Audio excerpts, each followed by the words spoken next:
박규락 교수입니다. 지난번 유튜브에서는 한국에 대한 북한의 핵 전략을 설명드렸는데 그때도 북한 핵 전략의 핵심은 미국이라고 말했습니다. 오늘은 미국에 대한 북한 핵 전략을 설명드리고자 하는데 우선 최소 억제 전략, Minimum Deterrence Strategy에 관해서 설명드려야 할 것 같습니다. 핵 억제의 핵심은 상대방이 공격하면 대규모 응징 보복을 가하겠다는 위협으로 공격을 자제시키는 것인데 이것을 핵 억제 이론에서는 응징적 억제라고 합니다. 그런데 응징적 억제는 최대 억제 전략과 최소 억제 전략으로 구분됩니다. 전자는 통상적인 응징적 억제의 개념으로서 미국과 러시아가 채택하고 있습니다. 그런데 후자는 프랑스가 독자적인 핵무기 개발을 시작하면서 제시한 논리인데요. 상대방의 한두 개 도시만 확실하게 파괴시킬 수 있는 능력을 보유하고 있으면 상대방은 그 피해를 크게 생각해서 공격하지 못한다는 논리입니다. 실제로 영국과 프랑스는 현재 195개와 290개 정도의 핵무기를 각각 보유하고 있지만 이 전략에 근거하기 때문에 모두를 잠수함 발사 탄도미사일 SLBM 형태로 만들었습니다. 이 두 국가는 각각 4척의 핵 잠수함을 보유하고 있는데 어떤 상황에서라도 한 척은 대양에 나가 있기 때문에 러시아가 선제 공격을 가하더라도 그 한 척이 러시아의 1, 2개 도시는 초토화시킬 수 있고 따라서 러시아는 프랑스나 영국을 공격하지 못한다는 겁니다. 북한이 미국에 대해서 추구하고 있는 것이 바로 이 최소 억제 전략입니다. 미국은 현재 한국이 공격을 받으면 대규모 응징 보복을 가하겠다고 위협하고 있고 이것을 우리는 핵우산 또는 확장 억제라고 말합니다. 그런데 북한은 미국이 핵우산을 제공하려고 할 경우 영국과 프랑스처럼 미국의 1, 2개 도시를 핵무기로 공격하겠다고 위협한다는 겁니다. 그렇게 되면 미국은 북한을 초토화시키는 것보다 자신의 1, 2개 도시가 파괴되는 것이 더욱 심각하게 생각할 수밖에 없기 때문에 약속한 핵우산이나 확장 억제를 이행할 수 없고 따라서 한국을 북한에게 넘겨줄 수밖에 없다는 것이죠. 사실 북한은 이러한 최소 억제 전략의 개념을 구현할 수 있도록 수소폭탄을 개발했고 대륙간 탄도탄 즉 ICBM과 SLBM을 완성해 나가고 있는 겁니다. 이것들은 모두 미국을 공격하기 위한 것인데 실제 미국을 공격하기 위한 것이 아니라 미국으로 하여금 한국을 포기하도록 하는 최소 억제의 조치입니다.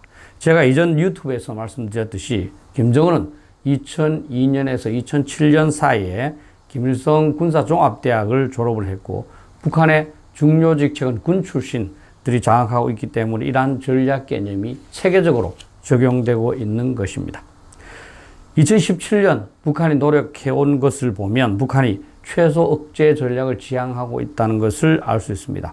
북한은 2017년 5월 14일 화성 12형을 발사하면서 대형 출력을 가진 신형 엔진의 위력을 과시했고 7월 두 차례 화성 14형 시험 발사를 실시한 후 이에 성공을 바탕으로 2017년 11월 29일 화성 15형의 시험 발사에 성공하면서 미 본토 공격이 가능한 미사일을 확보하게 되었습니다.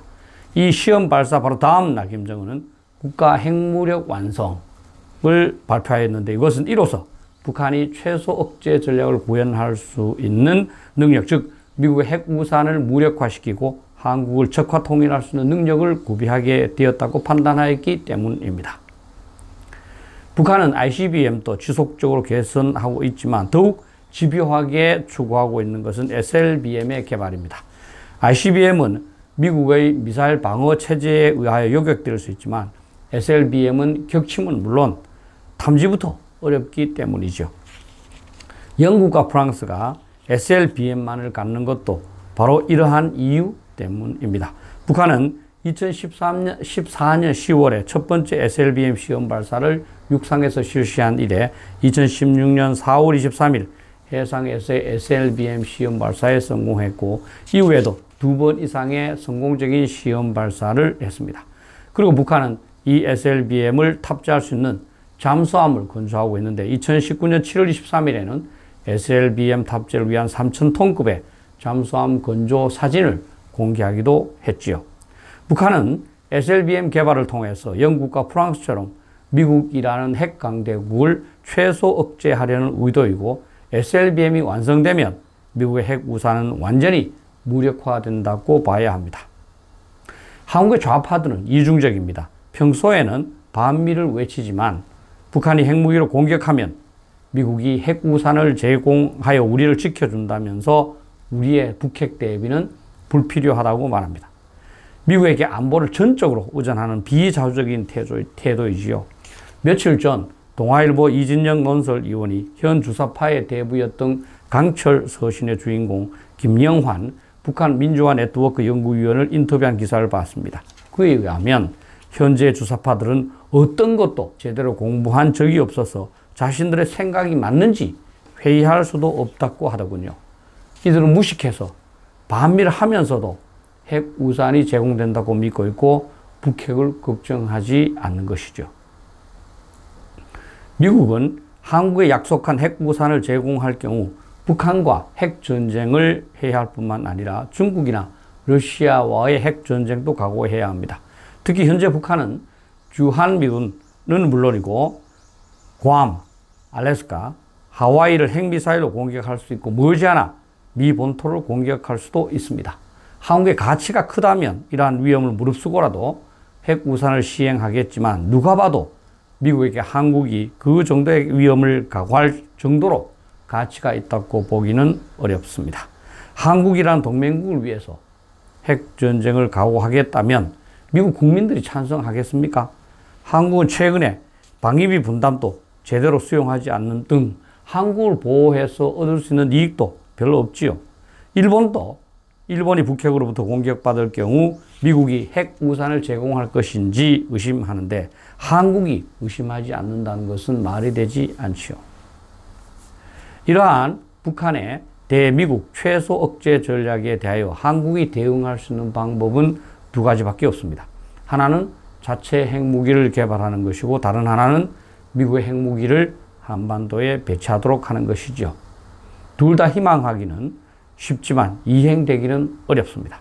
상황이 이렇게 절박한데 현 정부는 국민의 생명과 재산을 보호해야 할 정부로서의 사명을 전혀 이행하지 않으니 걱정입니다. 감사합니다.